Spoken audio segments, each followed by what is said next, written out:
우리는 다니엘의 삶을 통해서 우리가 이 땅에서 범사에 형통한 사람이라 칭함을 받으려면 어떻게 살아야 하는가에 대해서 살펴보고 있습니다. 그렇다면 지난 시간에 다니엘을 통해 어떻게 범사에 형통한 사람이라 칭함을 받을 수 있다고 말씀드렸습니까? 첫 번째는 내가 하나님의 은총을 받아야 하고, 두 번째는 범사에 하나님의 통치에 대한 절대 신앙을 가져야 한다라고 말씀드렸습니다.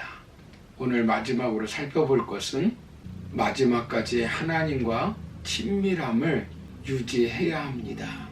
본문 6장 10절의 말씀을 보시면 다니엘이 이 조서에 왕의 도장이 찍힌 것을 알고도 자기 집에 돌아가서는 윗방에 올라가 예루살렘으로 향한 창문을 열고 전에 하던 대로 하루 3번씩 무릎을 꿇고 기도하며 그의 하나님께 감사하였더라라고 말씀합니다.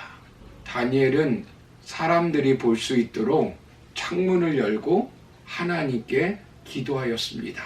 위기 가운데서도 하나님과 친밀한 관계를 계속 유지하는 것입니다. 궁극적으로는 뛰어나고 잘난 사람, 능력 있는 사람이 형통한 것이 아니라 거룩한 사람, 예수님을 닮은 사람, 친밀함을 유지하는 사람이 형통하는 것입니다. 메대나라 다리오가 바벨론을 멸망시키고 왕이 되었습니다. 나라의 영토가 너무 광대하니까 효율적으로 나라를 통치하기 위해 총리 셋을 뽑았는데 그중 다니엘이 뽑혔습니다. 그런데 어떤 일이 일어났습니까? 다니엘서 6장 3절의 말씀을 보시면 다니엘은 마음이 민첩하여 총리들과 고관들 위에 뛰어남으로 왕이 그를 세워 전국을 다스리게 하고자 한지라라고 말씀합니다. 왕이 다니엘을 으뜸 총리로 세워 전국을 다스리게 하였습니다. 그러자 사람들이 다니엘을 시기하였습니다. 나라가 바뀌어 다니엘이 총리의 자리에서 내려올 줄 알았는데 계속 총리가 되고 자신들을 다스리게 되니 눈에 가시가 된 것입니다. 그래서 다니엘을 죽이려고 모의를 꾸미는데 너무 도덕적으로 흠잡을 데가 없으니까 제거할 방법이 없는 것입니다. 다니엘은 너무나 정직하고 성실한 것입니다. 정보원을 보내 진치고 염탐해 보니 매일 하루에 3번씩 기도하는 것입니다. 그래서 다니엘이 기도하는 것을 통해 그를 제거할 결정적 증거로 삼습니다. 7절 말씀을 보시면 나라의 모든 총리와 지사와 총독과 법관과 관원이 의논하고 왕에게 한 법률을 세우며 한 금령을 정할 것을 구하나이다.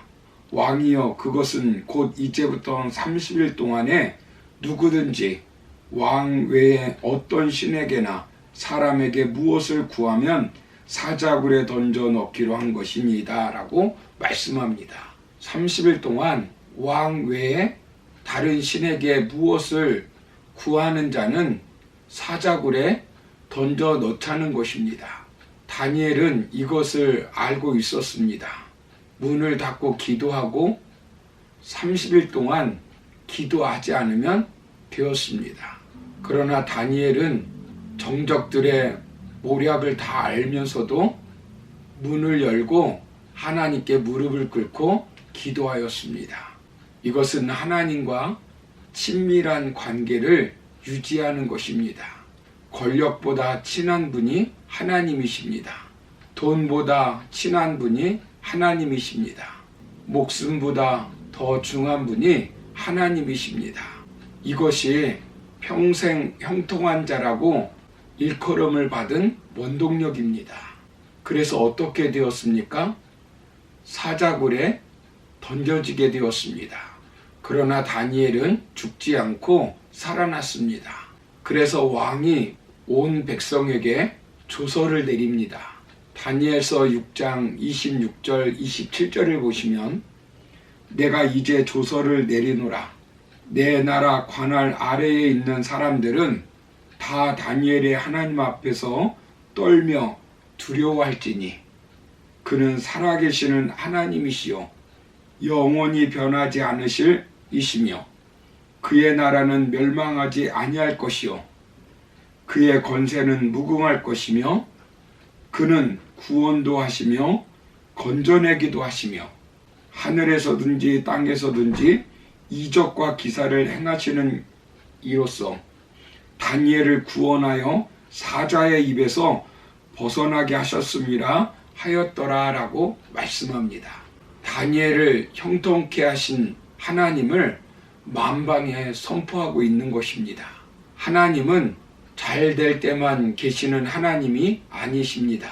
장애가 있다고, 실패했다고, 가난하다고, 늙었다고, 병들었다고 떠나시는 하나님이 아니십니다. 다니엘서 7장 22절을 보시면 옛적부터 항상 계신 이가 와서 지극히 높으신 이의 성도들을 위하여 원한을 풀어주셨고 때가 이름에 성도들이 나라를 얻었더라라고 말씀합니다. 여기 보시면 하나님을 옛적부터 항상 계시니라라고 고백하고 있습니다. 친구가 떠나도 돈, 젊음, 명예 그 모든 것이 떠나도 우리 하나님은 옛적부터 항상 우리와 함께 하시는 하나님이십니다. 문제는 육신의 정욕, 안목의 정욕, 이생의 자랑이 인생의 형통을 줄 것으로 알고 우리가 하나님을 떠나는 것입니다. 에덴 동산에서 아담과 하와가 선악과를 따먹고 형통을 잃어버린 것은 하나님과 친밀감을 잃어버렸기 때문입니다.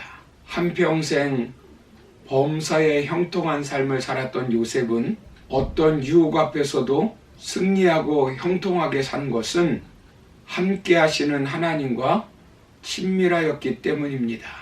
모세가 그 어려운 광야 생활 가운데 형통한 것은 하나님과 친하였기 때문입니다. 출애굽기 33장 11절 말씀을 보시면 사람이 자기의 친구와 이야기함 같이 여호와께서는 모세와 대면하여 말씀하시되라고 말씀합니다.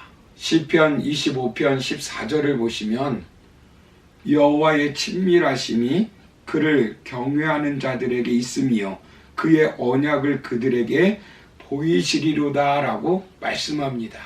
여러분, 다니엘이 얼마나 하나님과 친밀하였습니까? 느부갓네살 왕이 꿈을 꾸고 그 꿈을 해석할 사람을 찾았습니다.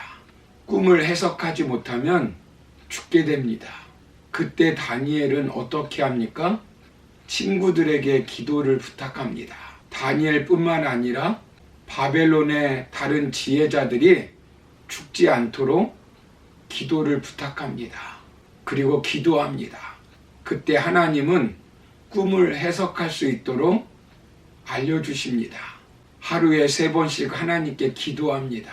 다니엘은 하나님과 친밀한 관계를 유지하며 살았습니다. 사랑하는 성도 여러분, 우리는 하나님과 친밀한 관계를 유지하며 살아야 합니다. 하나님과 친밀한 관계를 유지하지 못하면 깨닫지 못하고 형통의 삶을 살 수가 없습니다. 우리가 모르는 사람과 친해지려면 어떻게 해야 합니까? 자주 만나야 하고 교제를 나누어야 합니다. 이처럼 우리가 하나님과 친밀해지기 위해서는 교회에 나와 기도하고 말씀을 묵상해야 합니다. 하나님이 내게 무엇을 말씀하시는지 들어야 합니다. 그래서 우리가 기도하지 않고는 하나님과 친밀해질 수가 없습니다. 하나님이 주시는 말씀에 순종하지 않으면 더 친밀해질 수가 없습니다. 그러므로 다니엘처럼 날마다 하나님께 기도하고 말씀을 묵상함으로 하나님과 친밀함을 유지하여 형통한 사람임을 칭함받는 저와 여러분 다 되기를 주의 이름으로 축원합니다. 감사합니다.